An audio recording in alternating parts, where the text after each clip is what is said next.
बिस्मिल्लाहिर्रहमानिर्रहीम। अस्सलाम वालेकुम नादरीन, आप यूट्यूब चैनल देख रहे हैं, मैं इमरान खान हूँ। सबसे पहले तो बल्दियाती इंतखाबात कराची के मुलतवी करवाने की तो कोशिश की जा रही है, लेकिन इस्लामाबाद के बल्दियाती इंतखाबात मुलतवी करवा दिए गए हैं। यानी 27 किलोमीटर ऐसा है इस मुल्क में, बहुत बड़ा मुल्क है आपका। यहाँ पे वफाक की 4 इकाइयाँ तो सीधे सीधे 4 सूबे हैं, उसके साथ फिर गिलगित बल्तिस्तान अलग है, आज़ाद कश्मीर जो है वो अलग है। तो इतना बड़ा मुल्क है और वहाँ पे सिर्फ 27 किलोमीटर के ऊपर इंपोर्टेड हुकूमत मौजूद है जो रजीम चेंज ऑपरेशन के नतीजे में बनी थी, और वो 27 किलोमीटर में भी इंतखाबात लड़ने के काबिल नहीं रहे।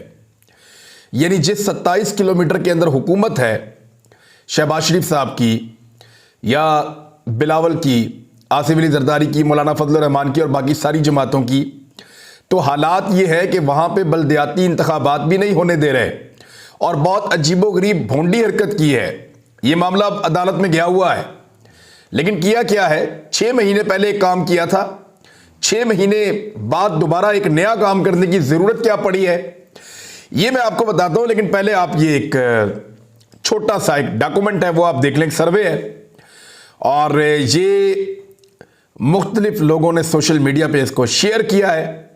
101 टोटल यूनियन कौंसल्स हैं, उनमें मुस्लिम लीग नून के जो जीतने के इम्कानात हैं ना, वो सिर्फ 25 नशस्तों के ऊपर हैं, और वो भी इम्कानात हैं। 25 नशस्तों के ऊपर जो है वो मेजॉरिटी पार्टी PMLN सिर्फ 25 यूनियन कौंसिल के अंदर 101 में से। पाकिस्तान पीपल्स पार्टी सिर्फ 2 नशस्तों के ऊपर इंतखाबात जीत सकती है इस्लामाबाद में, 2 यूसीज के अंदर। आज़ाद जो है वो सिर्फ 6 जीत सकते हैं। तो इन सबको अगर आप मिला दें तो ये 32-33 बनते हैं, इससे ज़्यादा ये सीटें यहां से नहीं जीत सकते। 63 नशस्तों के ऊपर पाकिस्तान तहरीक-ए-इंसाफ सबसे आगे चल रही है। यानी लगभग 2/3 मेजॉरिटी इस्लामाबाद की पाकिस्तान तहरीक-ए-इंसाफ होल्ड कर रही है। और ये जो असेसमेंट जारी की गई है, ये जो पॉपुलैरिटी है उसकी बुनियाद के ऊपर जारी की गई है, आज़ाद उम्मीदवारों की राय लेते हुए। और PTI के 3 तो MNAs हैं, इस्लामाबाद में 3 MNAs हैं, तीनों का ताल्लुक पाकिस्तान तहरीक-ए-इंसाफ से है।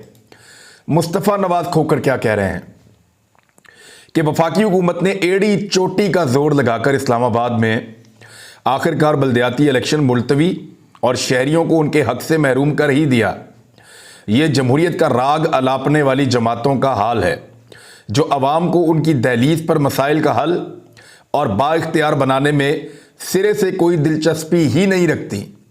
यानी भाग रहे हैं इलेक्शन से, जहां तक हो सके दौड़ो, बस इलेक्शन से भागो वरना इमरान खान पीछे आएगा। और एग्जैक्टली यही इनके साथ हो रहा है। 31 दिसंबर को इंतखाबात थे इस्लामाबाद में। 31 दिसंबर को फैसला करने जा रहे थे 101 यूनियन कौंसिल में इस्लामाबाद के शहरी कि वो किसको बल्दियाती निज़ाम चलाने की इजाज़त देते हैं। लेकिन यहाँ पाकिस्तान तहरीक-ए-इंसाफ की मकबूलियत को देखते हुए दौड़े लग गई हैं सबकी। अब जिस 27 किलोमीटर में हुकूमत है वहाँ भी इलेक्शन नहीं लड़ सकते। हालत ये हो गई है कि ये वो शहर है जहाँ पे राणा सनाउल्लाह कहते थे दाखिल नहीं होने दूंगा, कंटेनर लगा दूंगा, मारूंगा, काबू कर दूंगा और ये कर दूंगा, वो कर दूंगा। ये बहुत ताकतवर है यहां पे इस्लामाबाद में। पुलिस इनके पास है, इंतजामिया इनके पास है, और हर चीज को ये कंट्रोल करते हैं सिर्फ एक शहर के अंदर। और उस एक शहर में भी इंतखाबात से भाग रहे हैं, क्योंकि यहां भी इमरान खान साहब 2/3 अक्सरियत ले रहे हैं। चीफ इलेक्शन कमिश्नर की सरबराही में इलेक्शन कमीशन में बल्दियाती इंतखाबात से मुताल्लिक केस की समाअत हुई। वफाकी हुकूमत की जानिब से जो वकील पेश हुए, अशतर औसाफ साहब भी गए वहाँ पे, और अशतर औसाफ ने कहा कि इस्लामाबाद की आबादी में इजाफे के बायस यूसीज की तादाद में इजाफा किया गया है। इससे कबल यूनियन कौंसिल की तादाद 50 से बढ़ाकर 101 की गई थी, और अब यूनियन कौंसिल की तादाद बढ़ाकर 125 की गई। ये नहीं बता रहे कि 50 से बढ़ाकर जब 101 की गई थी तो वो कब की गई थी, वो कब की गई थी, आज से 6 माह पहले। 6 माह पहले 50 यूनियन कौंसिल से बढ़ाकर 101 की गई, यानी दुगनी से थोड़ी सी ज़्यादा। और अब मज़ीद 24 यूनियन कौंसिल बढ़ाई जा रही हैं। ये यूनियन कौंसिल बढ़ाने का या कम करने का मसला नहीं है, मसला यह है कि इलेक्शन से भागें कब तक और किस तरह भागें। यानी अब इतना डिले तो हो जाएगा कि नई यूनियन काउंसिल बनेगी, दोबारा कागजात नामजदगी जमा होंगे, दोबारा उम्मीदवार इलेक्शन लड़ेंगे, सारे के सारे दोबारा अपनी पार्टी से टिकट लेंगे, वापस जाएंगे और जाकर फिर इलेक्शन के अंदर उतरेंगे। तो ये महीने इसमें गुजर जाएंगे। ये दाव लगाने की कोशिश कर रहे हैं। चीफ इलेक्शन कमिश्नर ने कहा कि इलेक्शन कमीशन इस्लामाबाद में 2 मरतबा हल्काबंदियां कर चुका है। हुकूमत को पहले यूनियन काउंसिल में इजाफे का ख्याल क्यों नहीं आया? हर सूबाई हुकूमत बल्दियाती इंतखाबात नहीं करवाना चाहती। हर दूसरे दिन इलेक्शन एक्ट में तरमीम करके बल्दियाती इंतखाबात मुलतवी कर देती हैं। अब ये जो बातें कर रहे हैं ना चीफ इलेक्शन कमिश्नर, इसके बाद उनको कहना चाहिए था कि बिल्कुल जी हम इंतखाबात करवा देते हैं। अली नवाज ऐवान जो पाकिस्तान तहरीक इंसाफ की जानिब से गए थे और उनके वकील बाबर ऐवान ने यूनियन काउंसिल्स की तादाद में इजाफे की मुखालफत करते हुए कहा कि यूनियन काउंसिल में इजाफे के बिल की हतमी मंजूरी अभी नहीं हुई। सदर मुमलिकत 1 जनवरी तक बल्दियाती इंतखाबात का कानून वापस भिजवा सकते हैं। वफाकी हुकूमत ने इलेक्शन कमीशन से मुशावरत के बगैर यूनियन काउंसिल्स की तादाद में तब्दीली कर दी है। तो इस तरीके से जो है वो फिर भी इसके बावजूद दलाइल सुनने के बाद इलेक्शन कमीशन ने वफाकी हुकूमत की दरखास्त मंजूर करते हुए इस्लामाबाद में बल्दियाती इंतखाबात मुलतवी कर दिए। अच्छा, इसमें जो है ना एक अजीब चीज़ ये हुई है कि बल्दियाती इलेक्शन में जो केस है उसमें इस्लामाबाद की आबादी 20 करोड़ जाहिर कर देने का इंकशाफ हुआ है। यानी पूरे मुल्क की आबादी जो है वो 22 करोड़ है, इस्लामाबाद की 20 करोड़ है। हुकूमत ऐसी बौखलाई हुई है कि कुछ भी करना चाहती है और ऐसी गलतियों के बावजूद उसको रिलीफ मिलता है और उसको मौका मिलता है। फैसला इलेक्शन कमीशन उनके हक में ही देता है। जो पाकिस्तान तहरीक इंसाफ ने इस्लामाबाद हाई कोर्ट के अंदर केस किया, वहां पे उन्होंने कहा कि अभी 11 दिन पहले हुकूमत ने आबादी में इजाफे का कहकर यूनियन काउंसिल की तादाद 100, 100, 125 करने का फैसला कर लिया। 222 मिलियन के पाकिस्तान की आबादी है तो 205 मिलियन सिर्फ इस्लामाबाद की कैसे हो सकती है?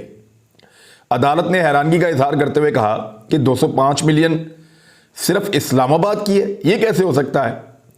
वकील ने कहा कि जो समरी मंजूर कराई गई है उसमें लिखा है कि 205 मिलियन। इसी हुकूमत ने 6 माह पहले आबादी के लिहाज से 101 यूनियन काउंसिल्स कर दी थी और अब 125 कर रहे हैं। एक्चुअली ये इंतखाबात से भाग रहे हैं। असद उमर साहब ने कहा कि इलेक्शन कमीशन ने हुक्मरानों की इस्लामाबाद बल्दियाती इलेक्शन से फरार के लिए मावनत की है। यानी हर जगह कोई ना कोई इनकी मदद करता है इंतखाबात से फ्रॉड के लिए, इंतखाबात से फरार के लिए, इंतखाबात से भागने के लिए। हर जगह इनकी कोई ना कोई मदद करता है। इलेक्शन कमीशन तो हर जगह करता ही है। इस्लामाबाद में भागने का मौका दिया, कराची में और हैदराबाद में बार बार भागने का मौका दिया, फिर इनको इनकी मर्जी के हल्के चुनकर वहां पे इलेक्शन लड़वाया, वहां पे भी ये हार गए। पंजाब के अंदर इनको भागने का बार बार मौका देते हैं और अब पंजाब और खैबर पख्तूनख्वा की असम्बलियां ही तहरील नहीं होने दे रहे ताकि इनको भागने का मौका दिया जाए। और मुझे तो लगता है कि असम्बलियां तहलील हो भी गई तब भी यह निज़ाम कोशिश करेगा कि इलेक्शन हो ही ना, जब तक इमरान खान साहब के जीतने का इम्कान मौजूद है। उधर PMLN के अंदर एक फड्डा हो गया है, लेकिन उसके ऊपर बाद में बात करते हैं। एक और बड़ी खबर है, तहरीक इंसाफ ने एक फैसला किया है और ये थोड़े दिन पहले मैं अपने प्रोग्राम में बात उठा भी रहा था कि इंसानी हकूक की जो बदतरीन खिलाफ वर्जियां की गई हैं मौजूदा दौरे हुकूमत में, उनके ऊपर वाइट पेपर जरूर जारी किया जाना चाहिए। आलमी सतह पर इस इशू को उठाना चाहिए कि ये जो 13 जमातों की हुकूमत बनी है और एस्टेब्लिशमेंट इनके साथ है, ताकतवर हल्के और इदारे इनके साथ हैं, पाकिस्तान का 95% मीडिया इनसे खुश है, और इन लोगों ने जो पाकिस्तान के अंदर इंसानी हकूक का हाल किया है और जो मईशत का हाल किया है, इसके ऊपर जिम्मेदारी एक ही अपोजिशन पार्टी है, लेकिन एक वाइट पेपर जरूर आना चाहिए। तो फवाद चौधरी साहब ने अब कहा है कि वो सिफारिशात तैयार कर रहे हैं और मईशत को लेकर और इंसानी हकूक की खिलाफ वर्जियों को लेकर एक वाइट पेपर पाकिस्तान तहरीक इंसाफ जल्द जारी करेगी। और उनका 11 जनवरी से बहुत पहले एतमाद का वोट ले लेंगे, जबकि नून लीग के कुछ अरकान राब्ते में हैं जिन्हें एडजस्ट किया जाएगा, यानी वो रिज़ाइन कर देंगे। अगर रन ऑफ इलेक्शन में जाते भी है तो वो रिज़ाइन कर देंगे। और इस तरीके से जो है वो आजम सवाती साहब वाले मामले पे भी इन्होंने बात की फवाद चौधरी साहब ने, लेकिन वाइट पेपर जो है वो अब आने जा रहा है। बुखलाहट ये है इस वक्त PDM की, खासतौर पे PMLN की, कि ख्वाजा आसिफ साहब ने स्टेटमेंट दिया है कि एस्टेब्लिशमेंट, अदलिया और ब्यूरोक्रेसी समेत पूरी अशराफिया मुल्की मसाइल के लिए जिम्मेदार है। ये ख्वाजा आसिफ कह रहे हैं। यानी अकेला अगर कोई जिम्मेदार नहीं है तो वह नवाज शरीफ नहीं है जिसने साजिश की है। अकेला अगर कोई जिम्मेदार नहीं है तो वो शहबाज शरीफ नहीं है जो मासूम है, बिलावल नहीं है जो मासूम है। ये सारे लोग जितने इस वक्त पीडीएम की जमातों के अंदर बैठे हुए हैं, मौलाना फजलुर रहमान से लेकर नीचे तक, ये सारे मासूम हैं। गुनाहगार जो है वो सिर्फ और सिर्फ एस्टेब्लिशमेंट है, अदलिया है, ब्यूरोक्रेसी है और पूरी की पूरी इस मुल्क की इशराफिया है। ये सारे लोग बेगुनाह हैं जिन्होंने ज़बरदस्ती रिजीम चेंज ऑपरेशन करवाया, सबको फंसाया, बाहर मुल्क से मदद ली, बैरूनी और अंदरूनी मददगारों से मिलकर उन्होंने रिजीम चेंज ऑपरेशन किया, अवाम का पट्टा बिठा दिया, अपने सारे केसेस इन्होंने ख़त्म करवाए। और अब ख्वाजा साद रफीक साहब तो ये भी कह चुके हैं कि हुकूमत में रहने की कोई ख्वाहिश बाकी नहीं रही। भाई आपको ज़रूरत ही नहीं है अब हुकूमत में रहने की। NRO 2 आपने लेना था वो आपने ले लिया, ख़जाना आपने खाली करना था वो आपने कर दिया, मुल्क की मईशत आपने तबाह करनी थी, मुकम्मल तौर पर तबाह हो गई, मुल्क डिफ़ॉल्ट के करीब आपने पहुंचाना था, तकरीबन मुल्क डिफ़ॉल्ट हो चुका है। हर वो चीज़ जो पाकिस्तान के साथ बेहतर थी, जिसको लूटा जा सकता था, वो सारी चीज़ें तो आपने ख़त्म कर दी हैं। तो अब इस मुल्क में इक़्तिदार के नाम पे आपको मिलेगा क्या, या इक़्तिदार आपको दे क्या सकता है? लिहाजा इक़्तिदार की ख्वाहिश तो तब होती है जब इक़्तिदार के साथ बहुत सारे फ़ायदे मिल रहे हों। अब तो लोगों की तनख्वाहें काटने की बात आ रही है। इस वक्त ये डिस्कशन हो रही है कि जनवरी के अंदर, फरवरी के अंदर सरकारी मुलाजमीन को तनख्वाहें कैसे देनी है।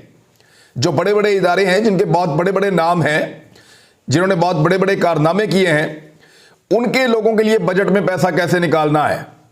यानी सरकारी मुलाजमीन के अलाउंसेस कट करने का, यानी तनख्वाहें बढ़ाने का टाइम है ये। महंगाई आपने दुगनी से ज्यादा कर दिया। 3 गुना महंगाई करने के बाद तनख्वाह 3 गुना होनी चाहिए थी, बजाय 3 गुना महंगाई के बाद तनख्वाह को 3 गुना करने के, तनख्वाह को कम करने की बातें हो रही हैं। और जितने सीनियर और बड़े अफसरान हैं उनको हाल ही में मजीद नवाजा गया है ताकि उनके जरिए से कंट्रोल किया जा सके। तो ये लोगों को सुनाने की बातें तो अच्छी लगती हैं, लेकिन मुल्क की बर्बादी भी इन्हीं लोगों ने फेरी है। और इस वक्त एक बड़ी परेशानी इनको यह पैदा हो गई है कि जो परवेज इलाही को डी नोटिफाई किया है वो इंतहाई गैर मकबूल फैसला था। उसने PMLN के ऊपर एक धब्बा लगा दिया।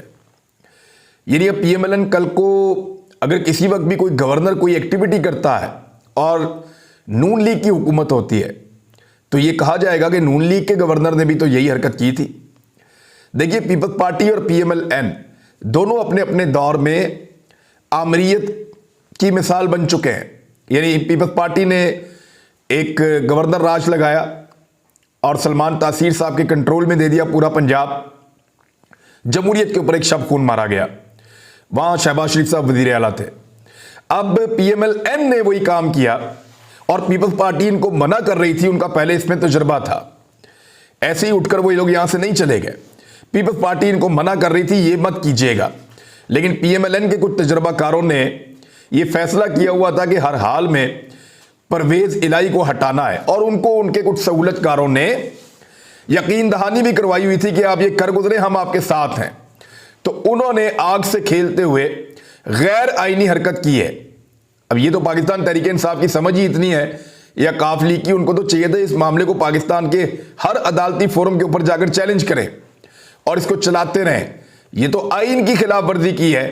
बजाय इसके कि वो आइन की खिलाफ वर्जी के खिलाफ अदालतों में जाते, उन्होंने अपना आइनी हक सरेंडर करके लिख के दे दिया कि जनाब हम असम्बलियां नहीं तहरील करेंगे जब तक एतमाद का वोट नहीं ले लेंगे। बहरहाल इस हफ्ते वो एतमाद का वोट ले लेंगे, जो हफ्ता शुरू होने जा रहा है। 2-3 तारीख को इनकी कोई मीटिंग्स हैं पार्टी की, पार्लिमानी पार्टी की, और उसके बाद वो करेंगे। अब प्रॉब्लम ये पैदा हो गया, PMLN के जो सीनियर लोग हैं, जो समझदार लोग हैं, वो फट पड़े हैं और उन्होंने ये कहा है कि पार्टी के बयानिए को बहुत नुकसान पहुंचा है। हम वोट को इज्जत देने की बात करते हैं और वजीर आला को हमने एक नोटिफिकेशन से उड़ा के रख दिया है, और फिर जितने कमजोर नोटिफिकेशन पे हमने उड़ाया है वो जाकर अदालत से बहाल हो गए हैं। तो इन चीजों ने PMLN की जो सियासत है उसके नजरिए को बहुत नुकसान पहुंचाया है। ये नाकस हिकमत अमली है। उन्होंने कहा कि इसका तायुन किया जाए और पता किया जाए कि कौन लोग जिम्मेदार हैं। अब वो अता तारड़ जैसे लोगों को, बेचारों को, उनका तजर्बा बहुत कम है, फ्रस्ट्रेशन बहुत ज़्यादा है, वो बहुत तेज़ी से जल्दी जल्दी चीज़ें करना चाहते हैं। तो जब इस तरह के लोगों को आप आगे लेकर जाएंगे तो वो इसी तरह की अजीबोगरीब हरकतें कर देंगे जो तारीख के अंदर आपके लिए बदनामी का बायस बनती हैं। तो अब PMLN के लिए ये एक बड़ा सीरियस इशू बन जाएगा। फाइनली ये है कि इमरान खान साहब ने ये कह दिया है अपनी सिंध की क़यादत को, पाकिस्तान तहरीक इंसाफ की, कि तगड़े उम्मीदवारों को चुनना शुरू करें और तगड़े लोगों को पार्टी के अंदर शामिल करें। और बड़ी तेज़ी से सिंध के अंदर अहम शख्सियात पाकिस्तान तहरीक इंसाफ में शामिल हो भी रही हैं और आने वाले दिनों में बहुत बड़े पैमाने पर यह शमूलियतें होने जा रही हैं। ये पहली मरतबा हो रहा है कि एक पॉलिटिकल पार्टी एस्टेब्लिशमेंट के अगेंस्ट जाकर भी बहुत बड़ी तादाद में लोगों को अपने अंदर जमा कर रही है। ऐसा इससे पहले कभी नहीं हुआ। यानी एस्टेब्लिशमेंट जिस पॉलिटिकल पार्टी के सर पे हाथ रखती थी ना, सारे लोग उस पॉलिटिकल पार्टी में जाते थे।